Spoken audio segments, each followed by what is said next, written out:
si mission ici biso nyonso groupe de 7 tobimi toke pa colonel Daniel natiki mutuka biso nyonso Christian na colonel baba njoso la kuna bango baza bakonzi après tozwi mutuka mususu tozali nango ya Christian na o défendre mususu ya police canine tobendani ti tout droit epai ya Christian Ngoi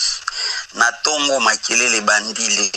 deux wana tozaki bien les 3 et bandi babengi biso butu ya les 3 biso nyonso la résidence ya nani ya général John Mums tokoma les 4 vers 3 heures du matin bamemi biso na aéroport ya Njili tokuti cargo Transair bamemi biso premier groupe ezaki ngai major Christian Ngoi kenga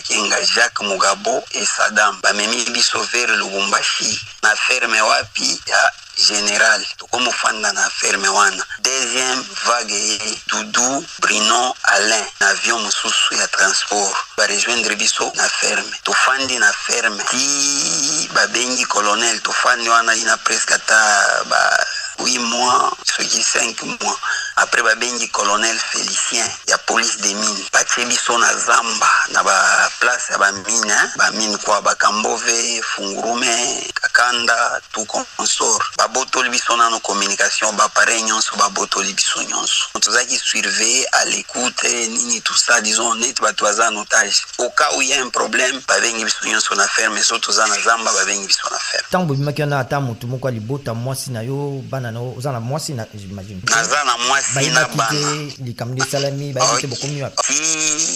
6 mois après bango batikalaki na Kinshasa na Kanshaniki ngai mwasi na ngana bana bamemi bango epa général ti Lubumbashi ba rejoindre biso na Lubumbashi place tozalaki nazalaki à l'époque wana na Likasi nazosala kote ya Zamba kote ya Shinkolo bwende kote bachaki ngai mwasi na ngai ndayaki na mwasi ya Saddam nde bao bamemaki bango na avion bayebaki ke makambo bayebisi ebimi bamebana na biso basi bakimisi bango après bamemi bango pe bayeba randi biso kote tozalaki sima mikolo boni bamemaki bango 6 mois et tango wana nyonso bayaki kotuna bango mituna te bayebi balobi bayebi lokote papa mokonzi yo tozalaki na ye azalaki mokonzi moko intouchable nani akoya kotuna bango bafandaki na bango procès salamaki tomonaki bato bakitaki ti na bamitendi bakendeki ti esika shebe avandaka basali banquete tolandi pe biso tozalaki évacue groupe ya bato tomonaki makambo nyonso biso nyonso baévacuaki biso makambo esali le premier les 3 ou 4 biso babemisi biso bakolanda nani biso nyonso nde tozalaki yo banda Christian Ngoi kenga biso nyonso tout obimaki le seul moto bakangaki ezaki colonel Daniel Mukalai na bato mosusu toyebi soki banani mais biso nyonso tozalaki toparticipaki vraiment na banini wana tozalaki évacue na Lubumbashi bakangaki major Christian kenga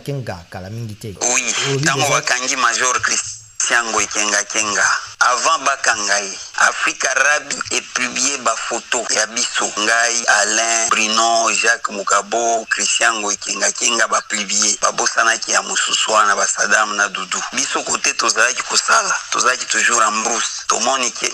makambo yo ekomi makasi makambo esila kate zozonga kaka babengi biso nyonso bobi makote kuna bozali na zamba boya tokutana wapi epa major nanu Christian tokutani epa major Christian butu wana bakangie nanu te tosololi major Christian bisiro da chef ifo kende ofanda nanu na ferme ngai moko erigile oyo na boyi na lobi na lembi na ngai moi je ne peux pas depuis toyaki contrôle biométrique to salité nini te ezakaka ba problème mbongo tozozwa te nini te eloko moko te je suis fatigué nazobelela vraiment na communauté internationale ngai moya kosala kende ofanda suku na ba ferme ezate ale nabimi tango nabimi na bingai na kiri esika nyonso na kokende ndi esika wana kaka batiki okende to kimaki kokima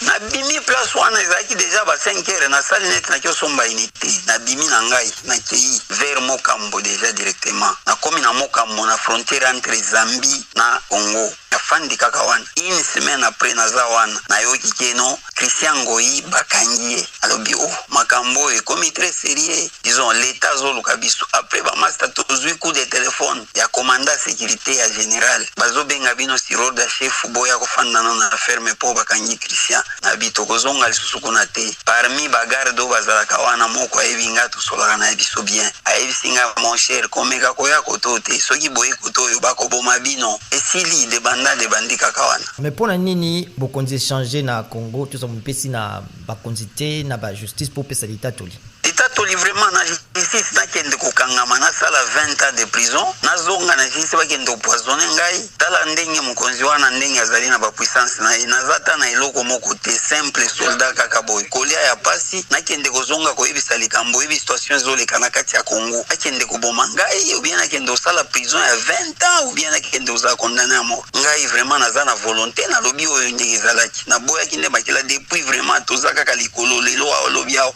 un jour na suka famille na ngai perdre nga pamba c'est pour ça que j'ai dit que non na kobela la communauté internationale ba protéger nga est-ce que za na batu mususu te boboma esala makelele te na ya bandenge wana te